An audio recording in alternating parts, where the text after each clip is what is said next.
Walton smart fridge presents TVS ইনসাইটে আপনাদের স্বাগত জানাচ্ছি। আমি শেখ আব্দুল্লাহ।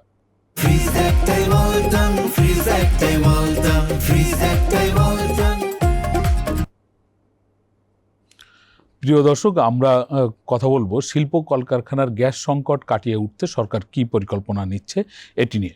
আপনারা জানেন যে সম্প্রতি সারা দেশেই গ্যাসের এক ধরনের সংকট চলছে। তার মধ্যে শিল্প কলকারখানাগুলো সেই সংকটে এর কারণে উৎপাদন বন্ধ রাখতে বাধ্য হচ্ছে, এরকম একটি পরিস্থিতি দেশে তৈরি হয়েছে। চাইলেই গ্যাসের সরবরাহ বাড়ানো যাচ্ছে না, যা গ্যাসের একটি বড় অংশ চলে যাচ্ছে বিদ্যুৎ উৎপাদন বা অন্যান্য কাজের জন্য।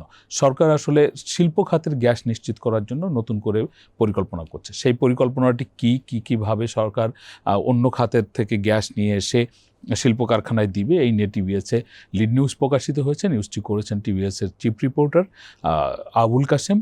আমরা তার কাছ থেকেই সরকারের এই পরিকল্পনাগুলো শুনব।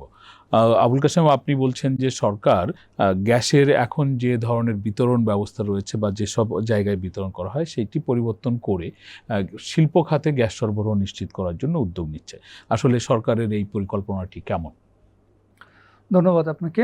আপনি যেটা বলছেন যে আসলে সরকার যে গ্যাস সংকট, এই সংকট মোকাবেলা করার জন্য সম্ভাব্য সব ধরনের বিকল্প নিয়েই তারা কাজ করছে। তো সেরকম কিছু বিকল্প সরকার আইডেন্টিফাই করছে এবং মাননীয় প্রধানমন্ত্রীর সভাপতিত্বে অনুষ্ঠিত মিটিংয়ে বেশ কিছু সিদ্ধান্ত আসছে, যেটা আমাদের নিউজে জায়গা পেয়েছে।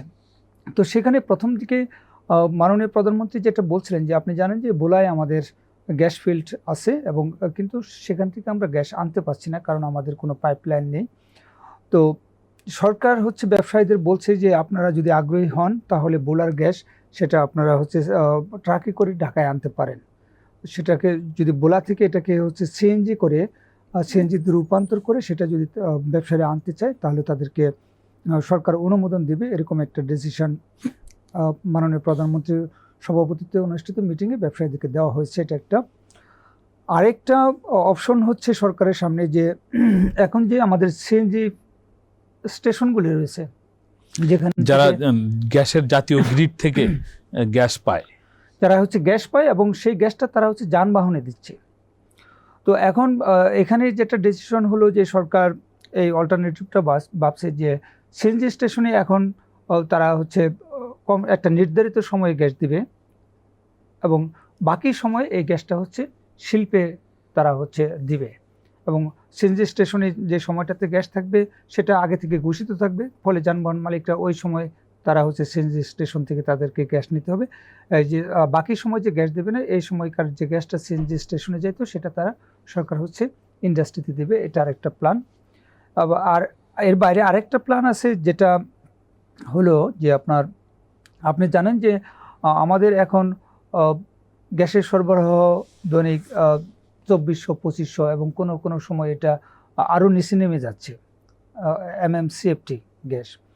তো আমরা যেমন কালকের আগের দিন 2400 MMCFT ছিল, তার আগে এটা 2100-তে নেমে আসছিল। এর মধ্যে আপনার আমাদের বিদ্যুৎ উৎপাদনেই প্রায় 1000 MMCFT গ্যাস দিতে হচ্ছে এবং ক্যাপটিভ জেনারেটরে আরও 500 দিতে হচ্ছে। তো আবার অন্যদিকে ফার্নেস অয়েলের যে বিদ্যুৎ কেন্দ্রগুলি আছে আমাদের, সেগুলি থেকে খুব একটা বিদ্যুৎ আসছে না, কারণ সেখানে সরকারের ভর্তুকি, সেগুলি পরিচালনা করলে ভর্তুকির আর একটু বেশি পেমেন্ট করতে হচ্ছে। কিন্তু এখন সরকারের সামনে যেটা অল্টারনেটিভ আছে যে আপনি টাকা হলেও আপনি গ্যাস আনতে পারছেন না, আপনার গ্যাস আনার ক্যাপাসিটি নেই, ফলে আপনাকে একটু চড়া মূল্য দিতেই হবে।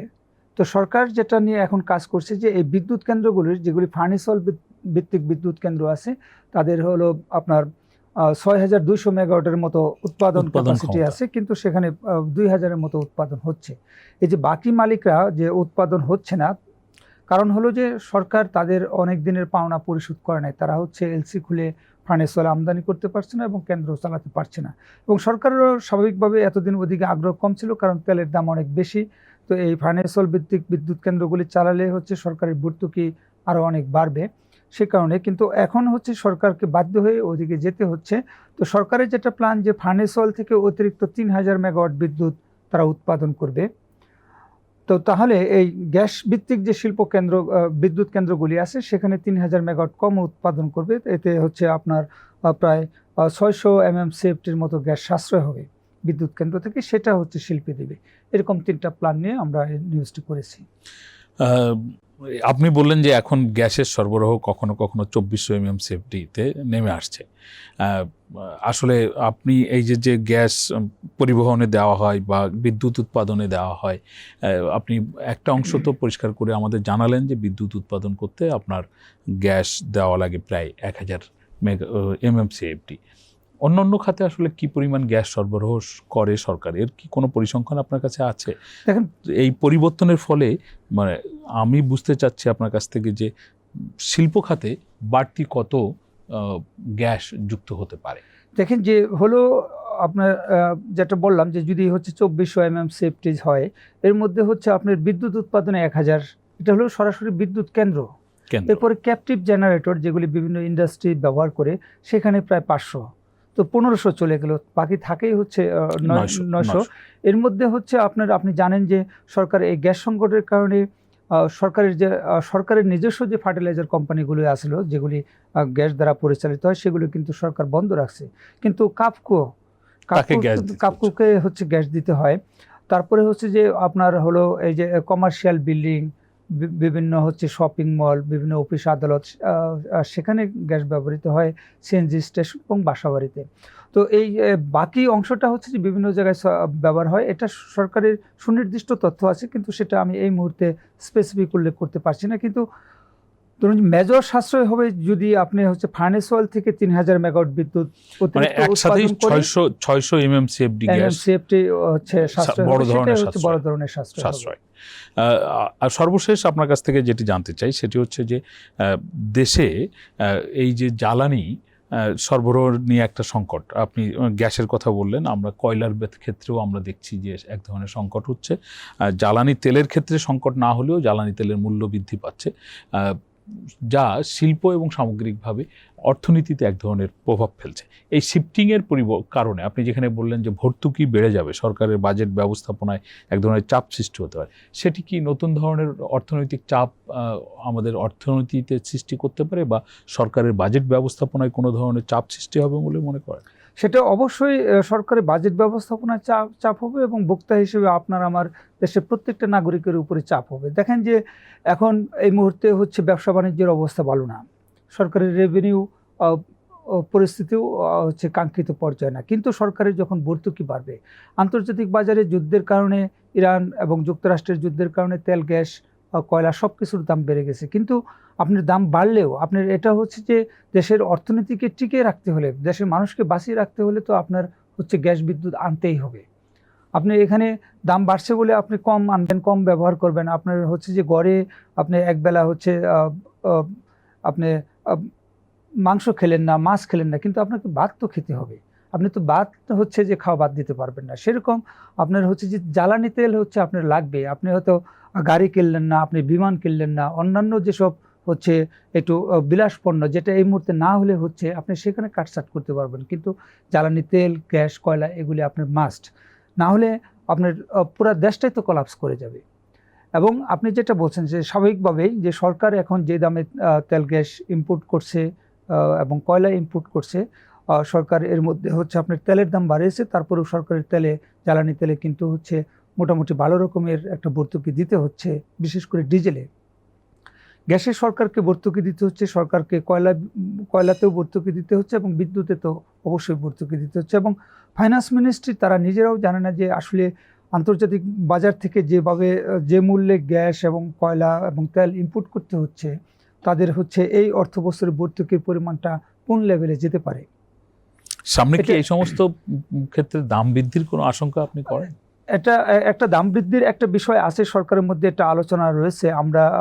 আমি সেটা নিয়ে কাজ করছি, এবং আশা করছি যে আমরা খুব শীঘ্রই সে বিষয়ে একটা নিউজ করতে পারবো। সরকারের একটা প্ল্যান রয়েছে, কারণ হলো যে আপনার এখানে আবার দাম বৃদ্ধির বিষয়টা হচ্ছে যে সরকারকে খুব একটা স্বস্তি দেবে ব্যাপারটা তা নয়। যেমন আপনি যদি হচ্ছে এখন গ্যাসের দাম বাড়ান, তাহলে হচ্ছে গ্যাস ভিত্তিক যে বিদ্যুৎ কেন্দ্রগুলি রয়েছে তার হচ্ছে উৎপাদন খরচ বেড়ে যাবে, ফলে বিদ্যুতের ভর্তুকি বেড়ে যাবে।